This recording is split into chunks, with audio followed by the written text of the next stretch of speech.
I'm 28, I'm a doctor, and a couple of weeks ago, I was told I have advanced stage Hodgkin's lymphoma. This may be the very first time that you're seeing my face, or you might have come from my main YouTube channel, but either way, welcome to the channel, friends. For those that don't know me, my name is Aadil. I'm currently a foundation year 2 doctor, and before this, I used to be a pharmacist. So I'm both a pharmacist and a doctor. As a foundation doctor, we normally rotate every 4 months between different specialties for a couple of years. So currently, I'm doing my rotation in palliative medicine in a hospice setting. I'm married, I have 2 kids, both very young. One is 15 months old and one is just under 2 months old. So you can imagine life is already very busy, and this news that I've received recently has just completely changed everything. But the aim of this YouTube channel is a few reasons. The first reason is to share my journey. I want to be able to use the skills I've already got on YouTube to be able to share my journey and speak about my cancer diagnosis, the side effects from some of the chemo I'm going to be having, and things like that. And secondly, by me sharing the journey, I'm also hoping to help other people that will be diagnosed with lymphoma in the future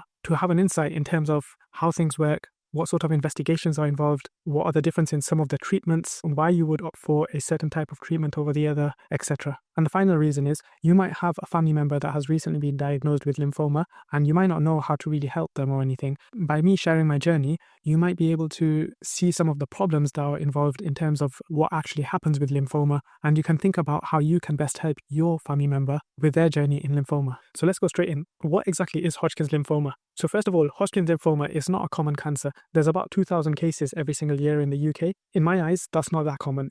And when we talk about lymphoma as a whole, only about 10% of lymphomas is Hodgkin's lymphoma. So it's not the most common type of lymphoma. But saying all of that, the positive is Hodgkin's lymphoma is the most curable lymphoma from all of them. So Hodgkin's lymphoma is a cancer that develops in the lymphatic system, and this lymphatic system is part of your immune system. It's where all of your white cells, etc. travel through when fighting an infection. So in Hodgkin's lymphoma, you have a certain type of lymphocyte which multiply abnormally, and this essentially is what becomes the actual lymphoma or the lump that people normally refer to. Here there's a picture of someone, so it's trying to show you that the lymphatic system is a whole system on its own, and essentially Hodgkin's lymphoma travels within this system unless it's very, very advanced disease where sometimes it can go out of this system and affect other organs or even the bones. So anyway, there's loads of resources in terms of Hodgkin's lymphoma, in terms of, the signs, the symptoms, etc. And there's always a lot that you can read about, but I want to share my journey. So how did everything start for me? And if I'm being completely honest, so one day I noticed a lump. Let me make this picture bigger. So here is me with my left arm up, just like this. And then you got a lump right underneath there. So that is a lump that I did not notice. It was mobile. It wasn't painful at all. I had no symptoms whatsoever.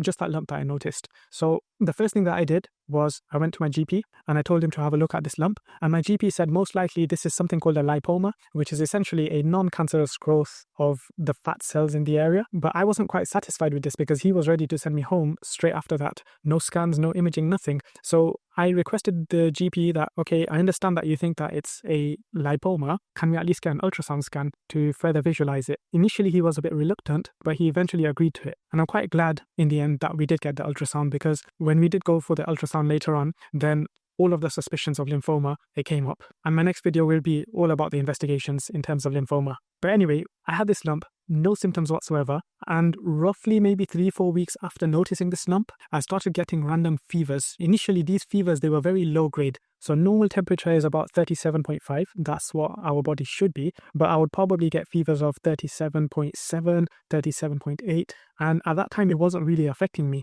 at all. But one weekend, I woke up and my temperature was about 39 degrees. I had no signs of infection or anything, and I had to go to the doctors. And the doctors, they said that, you got no signs of infection, so there's not really anything we can do for you.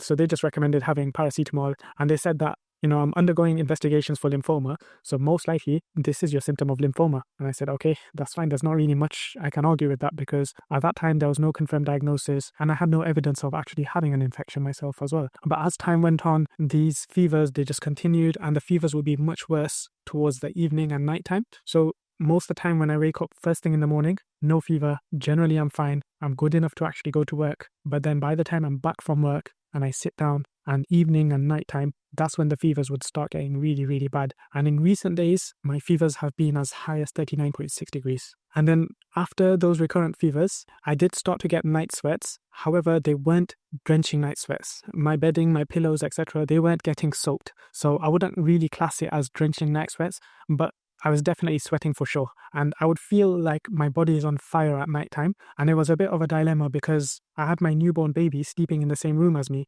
So I couldn't even open the window because then it would get too cold for the baby. So I had to compromise and just deal with it essentially. So those are the two main symptoms that I did have. And eventually, as the lump started getting bigger and bigger, I didn't get any pain, but I did start to get compressive symptoms, like the feeling of something's just pressing on the area and things, because there was something pressing on the area. My main nerves that supply my hands and my arms, they all go through that area. So there was compressive symptoms going on, definitely. But other than that, no other symptoms at all. So I told you what I felt. Now let's see what the literature says. So in terms of the literature, there's something called the B symptoms. And as a medical student, when I was studying for exams and even pharmacy, we had to know what the B symptoms were. I don't know why it's called B symptoms specifically, but basically they consist of 3 symptoms. And these 3 symptoms are usually seen in lymphomas. And the 3 symptoms is high fever, so 38 degrees and higher, which is what I had. Weight loss, 10% within 6 months. So 10% weight loss within the space of 6 months. That's also a B symptom.